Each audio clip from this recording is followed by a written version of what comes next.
Olá a todos, espero que estejam bem. Eu sou Janaína Machado, aluna de doutorado pelo Programa de Pós-Graduação em Ciências Farmacêuticas da UFPE, e hoje vou apresentar o trabalho intitulado Avaliação da contribuição dos adjuvantes de secagem na solubilidade do ácido elágico em extrato seco por aspersão das folhas de Punica granatum, utilizando o planejamento simplex centroide. Esse trabalho foi desenvolvido por mim, Janaína Machado, Joyce Cristina, a professora Magda Ferreira e o professor Luiz Soares, no Laboratório de Farmacognosia da UFPE.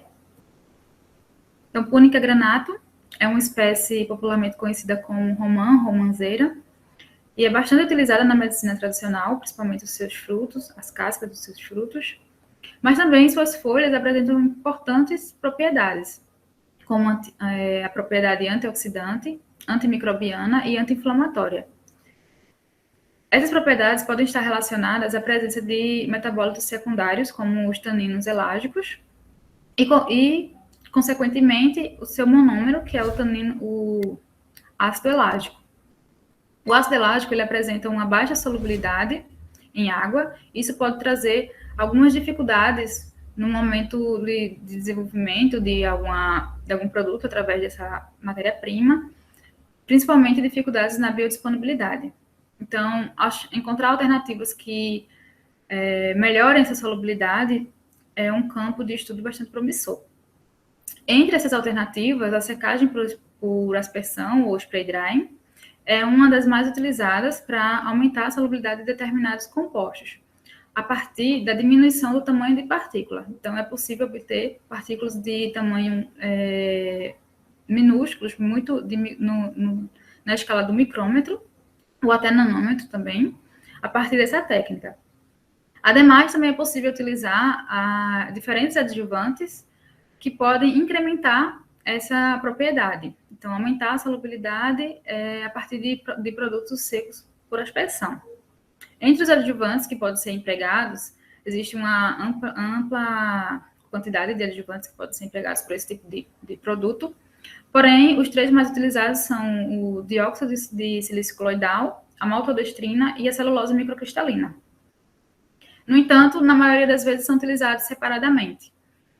E a sua contribuição separadamente pode ser diferente, pode ter uma contribuição melhor ou melhorada se forem utilizados em conjunto.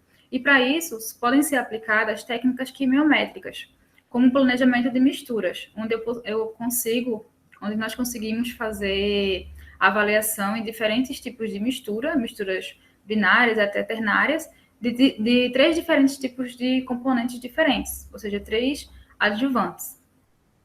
Então, para isso, o material vegetal ele foi coletado no município de Bezerros, foi estabilizado em estufa de circulação de ar a 40 graus Celsius e, posteriormente, foi submetido a moagem em moinho de facas. Então, a droga vegetal pulverizada foi utilizada para proceder à extração, que foi empregado o método de turboextração, produzindo soluções extrativas a 5% de peso e volume, empregando também o etanol 40 como um solvente extrator. Essa solução extrativa foi adicionada de 10% de adjuvante em relação ao seu resíduo seco, e esses 10% correspondem a 7 experimentos que compõem a matriz de experimento do planejamento de misturas, onde foram avaliados os adjuvantes aerosil, maltodextrina e celulose. A sua contribuição separadamente, as misturas binárias e as misturas ternárias, e a mistura ternária. Essas soluções extrativas elas foram misturadas com os adjuvantes por durante 30 minutos e em seguida foi procedida à secagem por aspersão. Os parâmetros de secagem foram estabelecidos como temperatura de entrada de 120 graus Celsius e um fluxo de alimentação de 1 litro por hora, utilizando um mini spray dryer LabMac.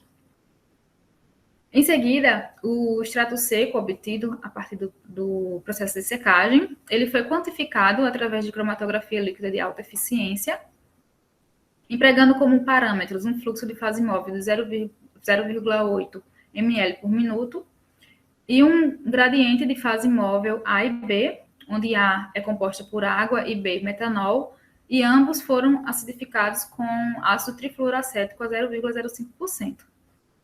Então, aqui a gente consegue ver o gradiente, que ele começa com 10% de B e vai até 60% e depois retorna à base inicial de 10%. A quantificação de ácido elástico foi realizada através da curva de calibração do respectivo padrão. Então, inicialmente, foi avaliado os modelos. Então, qual seria o melhor para ser utilizado para avaliar o planejamento de mistura. Então, a gente consegue ver que o modelo linear ele não foi suficiente para explicar os fenômenos que acontecem no campo experimental. Já o modelo quadrático e o especial cúbico, que é o simplex centroide, eles apresentaram uma boa correlação entre os resultados experimentais e os resultados matemáticos estabelecidos pelos modelos. Então, nós utilizamos o modelo especial cúbico, já que ele conseguiu correlacionar, explicar mais de 99% dos fenômenos que ocorrem durante o experimento. Então, aqui a gente consegue ver no gráfico de Paretos, utilizando o modelo do simplex centroide, que todos os componentes da mistura eles têm efeitos significativos sobre a resposta, bem como as suas misturas e suas misturas binárias e as misturas ternárias. Então, a gente consegue ver aqui, na metodologia de superfície de resposta, que há uma curvatura nessa superfície, então há uma concentração de uma maior resposta na região central dessa superfície, onde ela puxa, onde os resultados eles são puxados para cima, ou seja, um aumento da solubilidade do ácido elástico nessa região. Então, por isso que o modelo linear ele não era adequado. Apenas o modelo quadrático e o especial cúbico que consegue varrer toda essa área do experimento, dos 3 pontos. Então, aqui no gráfico de contorno, a gente consegue visualizar que essa região central é a região predominante de maior intensidade da resposta. Então, é possível inferir que a mistura ternária ela teve uma boa resposta quando utilizada, né, a mistura dos 3 adjuvantes, e cada um provavelmente contribui com alguma particularidade na partícula formada a partir do processo de aspersão. Então, a maltodestrina, ela aumenta a molebilidade com a sua característica hidrofílica, então aumenta a solubilidade nesse sentido. A celulose mais fibrosa, ela consegue manter as partículas, manter a formação das partículas durante o processo de aspersão. E o aerosil, a sílica, ele diminui a umidade residual e melhora também a higroscopicidade, então favorecendo o processo de secagem por aspersão. Então, até agora, é possível concluir que a maior solubilidade está na região central, na região da mistura ternária, onde os 3 componentes eles têm a mesma proporção, estão em 0,73%, 0,73 gramas. Entretanto, para otimizar essa resposta e saber realmente qual a contribuição de cada componente na característica de solubilidade do pó, nós utilizamos a função de desejabilidade. A função de desejabilidade, ela é caracterizada a partir de uma faixa de 0 a 1, onde mais próximo do 0 tem pouca relação das minhas condições com a minha resposta, e a partir de 0,5, mais próximo de 1, eu tenho uma aproximação maior entre o valor desejado, entre um dos maiores valores que eu posso alcançar a partir dos meus experimentos. Então, um valor que seria desejável seria uma concentração de ácido elástico de 1,30, maior que 1,30 miligramas por cento de ácido elástico no extrato seco por aspersão das folhas de Punica granato. E essa quantidade, ela corresponde a uma desejabilidade de 0,91, ou seja, está bem próximo ao valor de 1. E para isso, a gente deve utilizar a quantidade de aerosil de 0,25 gramas, celulose de 0,3 e maltodestrina de 0,45 para alcançar esse valor desejável dentro dessa desejabilidade. que é o valor de 1,30 miligramas por cento.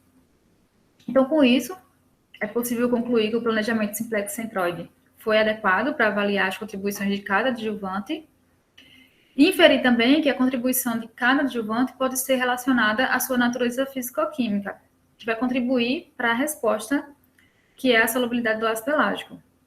E a avaliação da desejabilidade, ela foi fundamental para ajustar as proporções dos componentes da mistura, a fim de aumentar a solubilidade do ácido elágico presente nos extratos secos das folhas de Punica granato. E o agradecimento à instituição, à equipe no DATEF e ao financiamento e os órgãos de fomento, que é a FACEP, a CAPES e o CNPq. Obrigada.